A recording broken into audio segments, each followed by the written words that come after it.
بريسري يمكن من افضل القصص اللي شفتها في حياتي. اكيد طبعا ناس كتير هتقارنها بهانتر وبلاك كلوفر وحتى اتاك اون تايتن، ولكن الحقيقه القصه فعلا اجمد من كده بكتير. المشكله كمان اني مش واخده حقها، وده يمكن الدافع الاكبر اللي خلاني اعمل القصه. هي الفكره اصلا كانت جايه لي من زمان، ولكن اللي معطلني عن ده كله بيكون ان القصه كبيره خالص، ده محتاج حرفيا شهور عشان ختمها. وانا طبعا على العاده بتاعتي مش بحب اقرا مانجا، لاني كمان مش بحب احرق احداث على نفسي. فقررت ان انا هبدا معاكم بريسرك من الاول، لان انا حابب اكون كاي شخص متابع حابب يفهم الاحداث، وكمان حابب يعرف الجزء اللي بعده بسرعه، عكس طبعا ما اكون قاري المانجا كلها. الحلو كمان في بريسرك ان القصه بتميل للواقعيه بشكل كبير، يعني مثلا مش زي بلاك كلوفر وشطان وليب والكلام ده، لا، بالاضافه كمان لكميه غموض مش عاديه، والنوع ده من القصص هو اللي انا بحبها. فقبل ما نبدا حط لايكك الجميل واشتراكك المتين والبس سماعاتك الجميله وجهز فشارك ومسلياتك اللذيذه، وتعالوا بينا نشوف ايه الحكايه. بتبدأ القصة بمشاهد مش كويسة مع ناس مش كويسة بيعملوا حاجات مش كويسة. المهم البت باين عليهم مستمتعة باللي بيحصل، ولكن وفجأة بتتحول لوحش مرعب. البت بتقول أخيرا لقيتك، أنا حصلت عليك، فين اللي هوديك للجحيم. الواد بيقول لها حصلت على إيه يا ستي، ده أنا اللي هخلص عليك الأول. ومن هنا بنبدأ في سرد الحكاية.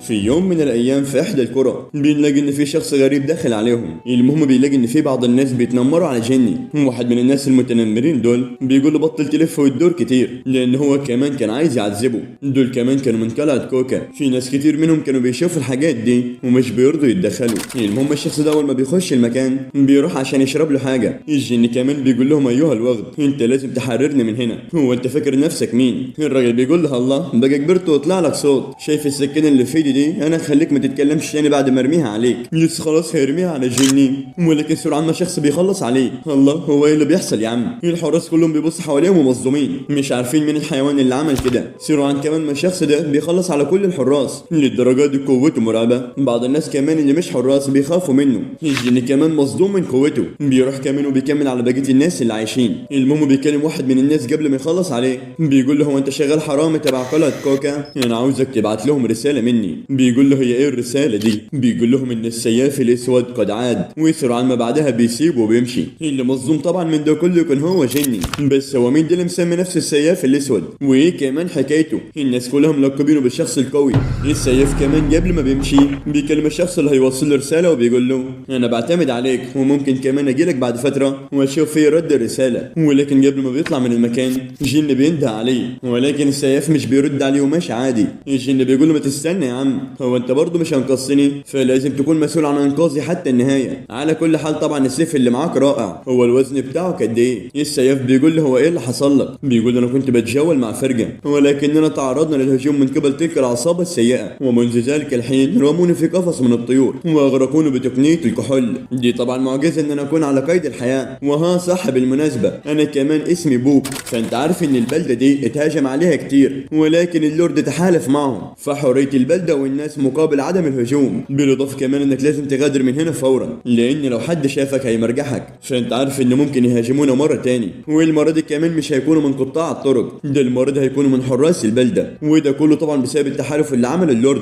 بعدها كمان بوك بيكلم السياف وبيقول له هو انت ليه انقذتني؟ بيقول له نزل ايدك من عليا يا حيوان، لو لمستني تاني انا هخلص عليك. بوك بيقول له اهدى يا عم مالك، انا بس كنت قلقان بشانك مش اكتر. ويسرعان ما الحراس بيحاصروه من كل ناحيه. هوبا بس هم ازاي لقوه بالسرعه دي؟ السيف بيكلم بوك وبيقول السلام هشوفك في وقت تاني. بيسلم نفسه للحراس وبياخدوه معاهم. ودي كانت البدايه الغامضه، ومن هنا بنبدا في سرد الحكايه. بعد ما بياخدوه معاهم ويودوه في احدى السجون بيكلبشوه بالسلاسل وبيعذبوه. واحد منهم بيكلم السيف وبيقول له ايها الوغد هو انت ازاي قوي بالطريقه دي؟ السيف كمان بيشبهه بالخنزير وبيقول له ما تتكلمش معايا بالاسلوب ده. ولكن سرعان ما بيعذبوه بالكربال اللي معاه، ده حرفيا جسمه كله غرقان بالدماء. شخص غريب كمان بيقول له كده كفايه. الواد بيقول له ايوه بس يا سيد الرئيس دي كانت البدايه، انا لسه عايز اضربه كتير. هوبا ده الشخص ده كمان طلع الرئيس بتاعهم. الرئيس بيقول له هو انا مش قلت لك كده كفايه؟ يسمع الكلام واسكت. المهم ان هو كمان بيستغرب من الاسلحه اللي كانت مع السياف. بيقول له انت ازاي ماسك الاسلحه دي كلها؟ يا ابني ده الجيش بتاع نفسه مش مع الاسلحه دي، بالاضافه انك انت كمان فرد واحد. هو انت من المرتزقه ولا ايه؟ غريب كمان انك انت بتدور على المشاكل. انت عندك فكره عن اللي حصل واللي عملته اصلا؟ انت عارف انك قتلت اولئك الرجال، ومن هنا البلده هتتدمر. السياف بيقول له هم الجنود دول بيسووا لك حاجه؟ بيرد عليه بيقول له شكلك مش عارف الرئيس بتاعهم، فهو كمان وحش فظيع. بالاضافه ان هو كمان مش من العالم العالم ده. لازم تعرف ان هو مش بشري، ولو انت سألتني طب هو هيكون ايه، فاحنا كمان مش عارفين. مفيش حد على وجه الارض قدر ان هو يضربه ولا حتى يلمسه، علشان كده احنا عملنا معاه اتفاقية. هو انت فاكر نفسك مين؟ ده انت مجرد رحالة. السيف بيقول انا عارف ان هو وحش وبيتغذى على لحوم البشر، انا عارف كل حاجة عنه. الحراس والزعيم حرفيا بيتصدموا. بيقول هو انت عايز تكون الغدا بتاعه ولا ايه؟ السيف بيقول له لا، انا لما دخلت القرية جديد شفت الكثير من النساء والاطفال، فانا كمان اللي كنت بساعدهم. الزعيم بيقول له انا رئيس البلدة وانا اللي لازم احميها. السيف بيقول له تحمي البلدة ايه يا عم؟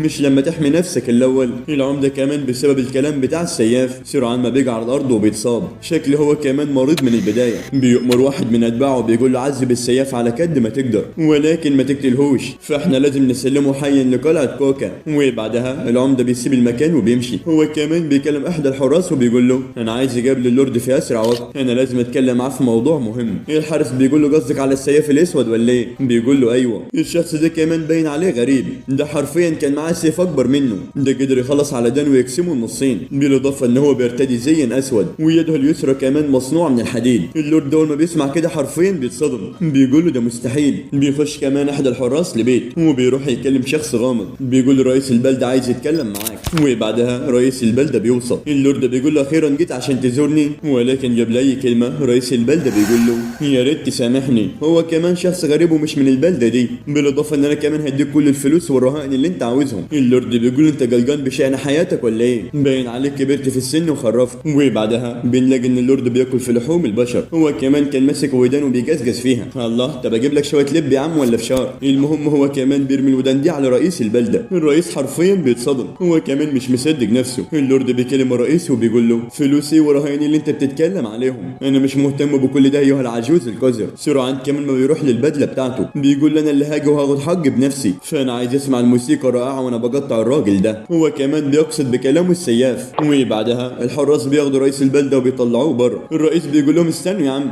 انا لسه ما خلصتش كلامي مع اللورد. بيتوسل له بكل الطرق ولكن بلا فايده، اللورد سيريهم جحيما للابد. وبنروح للسياف بنلاقي انه مش قادر يتحرك، وده كله طبعا بعد ما عذبوه. بيلاقي بحيره قدامه بيحاول يتقدم عشان يشرب ولكنه مش بيقدر. بيبص كمان على يمينه بيلاقي شخص غريب، بيستغرب شويه اول ما بيشوف شكله ولكنه بيقول له ابتعد عني. وبعدها كمان بيظهر له بوك بيقول له مالك يا عم صوتك عالي ليه؟ ده انا خفت منك، بالاضافه كمان ان الماء ده هو ماء مش نظيف. السياف كمان بيكلم بوك وبيقول له هو انت من الجنه ولا ايه؟ بوك بيقول له هم عذبوك للدرجه دي؟ عامه ما تقلقش، انا سرقت منهم المفاتيح، فانت كمان ممكن تطلع من الزنزانه دي، ولكن ده كله طبعا مش هينفع، فانت متصاب وبشده. السياف بيقول انت جيت ليه يا بوك؟ بيقول له اكيد طبعا عشان ارد ليك الجميل، فده كان شرف ليا وانك انت اللي انقذتني. المهم بوك بيحاول يعالج جروحه ولكن السيف بيقول له ما تلمسنيش. بوك بيقول له مالك يا عم ما تهدى شويه، هو انت فاكرني هاذيك ولا ايه؟ وبعدين يعني بص لنفسك، ده انت متشوح من كل ناحيه. بوك كمان بيفاجئ وبيقول له احنا جن عندنا قوه سحريه. سرعان كمان ما بيبدا يعالج السيف بيقول انا فعلا بشعر بتحسن، والشخص اللي قال له كده يكون هو رئيس الفرقه الموسيقيه، واللي بوك كمان كان واحد منهم. ورئيس الفرقه الموسيقيه ده فهو قطع راسه من قبل اللصوص. المهم بوك بيكلم السياف ده وبيقول له هو انت اسمك ايه؟ السياف بيقول له انا اسمي كاتس. المهم بوك بيكلم كاتس وبيقول له هو انت جيت ليه للبلده دي؟ كاتس مش بيرضى يرد عليه. بوك بيقول له طيب يا عم عادي لو انت مش عايز تقول لي. وسرعان ما بوك بيكتشف ان كاتس على علامه غريبه عند رقبته، بيقول له هي ايه العلامه دي؟ ولكن سرعان ما كاتس بيقوم بيقول له العلامه دي هي قدري. بوك بيقول له قدرك ازاي يا عم؟ هو انت قصدك ايه بكلامك ده؟ ومين اصلا اللي حط لك العلامه دي؟ كاتس بيقول انت بتتكلم كتير وعامه هتعرف كل حاجه قريب، انت لازم تعرف كمان ان في شخص هيجي عشان يقتلني، بالاضافه انه سيحرق كل شيء، الارض والبلده باكملها. بوك بيقول انت بتتكلم عن ايه؟ انت قصدك عن الراجل اللي من قلعه كوكا؟ كاتس بيقول ايوه، هو انت مش عارف ولا ايه؟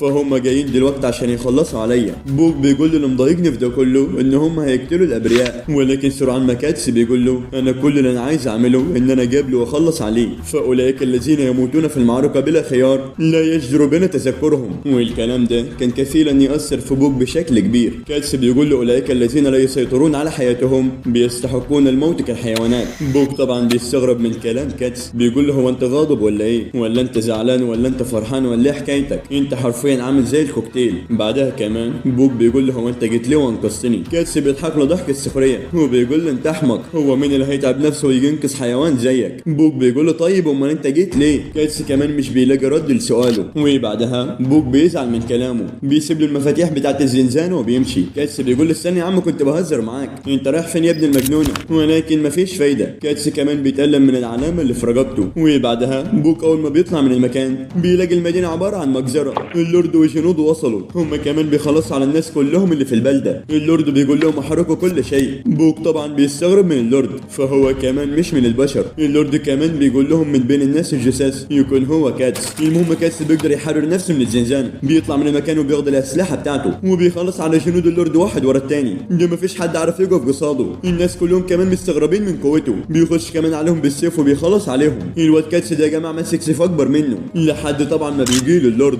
بوك بيكلم كاتس وبيقول له بلاش، فانت عارف ان اللورد ده اصلا مش من البشر، بالاضافه انك انت مش هتقدر تتغلب عليه. اللورد بيكلم كاتس وبيقول له هو انت الفارس الاسود؟ فانت كمان اللي كنت بتجري ورا الحوريين يا جماعه اللي كاتس قتلهم. اللورد كمان بيقول انا مش عارف نواياك، ولكن مفيش بشري قدر يتحداني. كاتس بيقول انا بسخر من تفكيرك ده، فانت عارف ان موتك هيكون على ايدي. بيبدا كمان بيهجم عليه بالسهام اللي معاه، جزء كبير من السهام بتيجي فيه، وبالفعل اللورد بيجي على الارض وشكلها نهايته. ولكن انت فاكر ان دي النهايه صديقي؟ لا والله. اللورد كمان بيقوم له مره اخرى، بيخش على كاتس برمحه ولكن بلا فايده. كاتس بيدور ضربه بيكسر عليه البيت، بيخش كمان جوه البيت وبيدور عليه، ولكن وفجاه اللورد بيتحول على هيئه ثعبان، بيقدر يصيب كاتس وبيوقعه على الارض. بوك كمان قلقان على كاتس وقع على الارض وبيتصاب اصابات خطيره، فهل دي كمان هتكون نهايته؟ اللورد بيقول اللي انت بتعمله ده ملهوش فايده، فعمر ما السهام اللي معاك هتقدر تخلص عليا، مستحيل بشري تافه زيك يقدر يقاتلني. كاتس كمان مصدوم من المشهد اللي قدامه، ده حرفيا عباره عن سحليه على هيئه ثعبان. اللورد بيقول له انا اللي هاكلك. كاتس كمان وهو واقع على الارض بيلاقي ان اللورد جاي عليه سريع، اللورد كمان بيديله بالديل بتاعه وبيطير كاتس بعيد،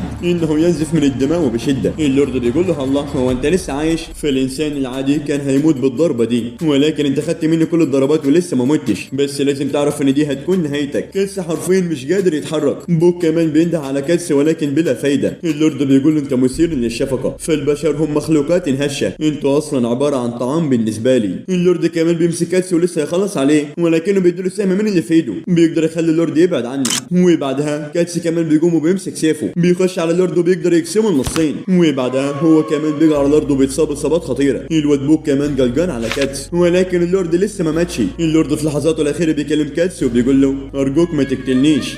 كاتس بيقول انت فاكر ان السهام بتاعتي هتخلص عليك؟ انا عارف ان هي مش حاجه بالنسبه لك، فانا هخلص عليك بالاقوى من السهام. هو مش انت كمان اللي قلت ان البشر مخلوقات ضعيفه وسهل عليك انك تقتلهم؟ ولكن مهما تعذبنا ومهما قسينا في الحياه فاحنا كمان اللي عايزين نعيش. اللورد بيقول له راك تدوق القليل من الالم. كاتس بيقول له قصدك القليل من الرحمه، فانا اللي هخليك تتوسل لي. وبعدها اللورد بيقول انت تبقى مين؟ فالعلامه اللي في رقبتك دي علامه غريبه، فالعلامه دي كمان هي علامه القربيين، وده من اهم اعضاء يد الملك الخمسه. كاتس بيقول له هم فين؟ اللورد بيقول انا مش عارف مكانهم، بالاضافه كمان ان مفيش حد من الحوريين يعرف هم فين. صدقني يا عم انا مش بكدب عليك. كاتس بيقول له طيب انت هتموت بالبطيء، فانا اللي هخليك تحترق حيا. اللورد بيقول استنى يا عم ما تخلصش عليا، في حاجات كتير انا لازم اقولها لك، فانا كمان مش عايز اموت. هو كمان بيطلب المساعده من كل جنوده، ولكن انت بتكلم مين؟ هم اصلا ميتين. بوك كمان بيتصدم من قوه كاتس، وبعدها كاتس بيحرق اللورد وبيخلص عليه.